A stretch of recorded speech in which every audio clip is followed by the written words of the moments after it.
Welcome to the Real Estate Espresso Podcast, your morning shot of what's new in the world of real estate investing. I'm your host, Victor Menashe. On today's show, we're taking a look at the falling importance of schools in the valuation of real estate. And we're also taking a look at some of the major demographic shifts that have happened in education over the last 2 years. The pandemic has changed a lot of assumptions about both markets and demographics.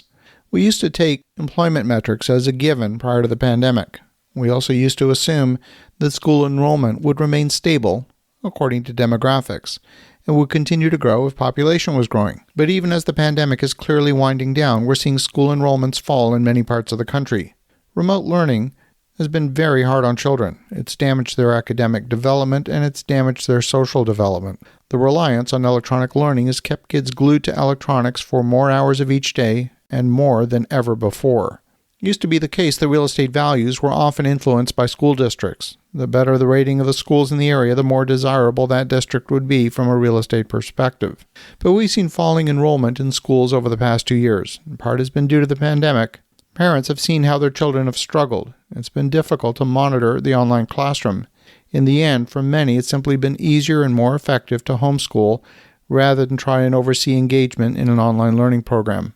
New York City, for example, has seen enrollment drop by 5% this school year and 9% in total since the start of the pandemic.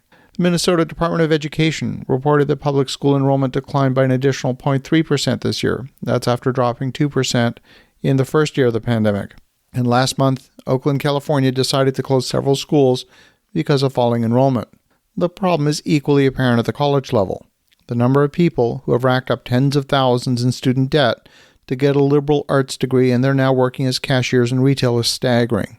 The university industrial complex is causing a lot of people to rethink how we learn and the utility of a traditional university education. Student debt is the only debt that's not forgivable under bankruptcy laws. So if you were to sit at the final exam of the subject you majored in today, how would you fare? Most of us would fail, as that exam didn't measure your learning, but rather what information you retained at that specific point in time. I would almost certainly fail my digital filters final exam, and I certainly don't remember how to use the Schrödinger wave equation. Still, my engineering degree was extremely valuable. It taught me to think critically. But that's the difference between knowledge and trivia, and I've spent a lot of hours hunkered down over trivia that frankly wasn't really useful in the grand scheme of things. We've also seen a huge churn in teaching staff. When I was in grade school, it used to be the case you could count on having the same teacher for the entire year. They would rarely miss even a single day. Often the same teacher would be present in your education for multiple years. That continuity brought stability to the learning experience.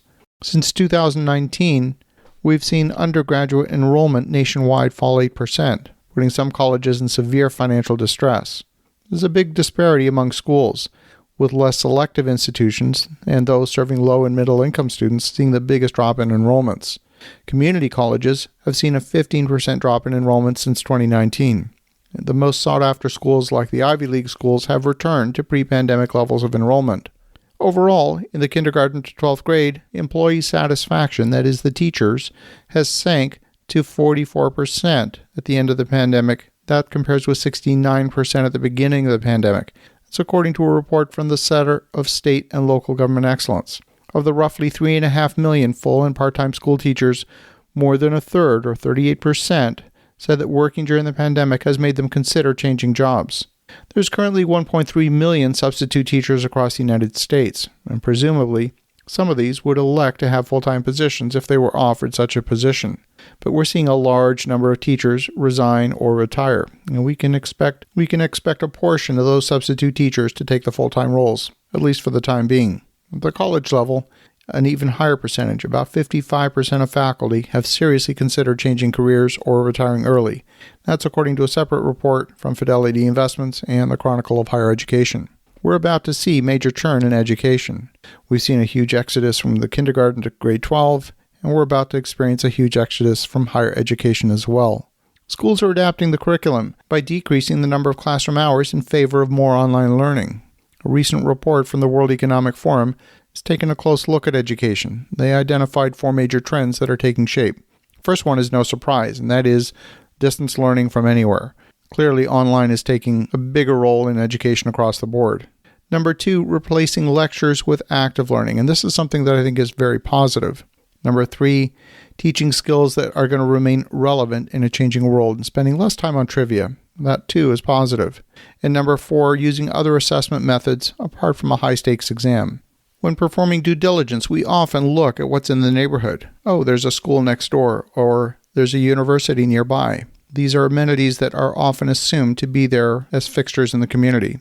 And the point of today's podcast is to challenge that assumption, to question whether the longevity is really there for those institutions. It's an essential part of your due diligence. As you think about that, have an awesome rest of your day. Go make some great things happen. I'll talk to you again tomorrow.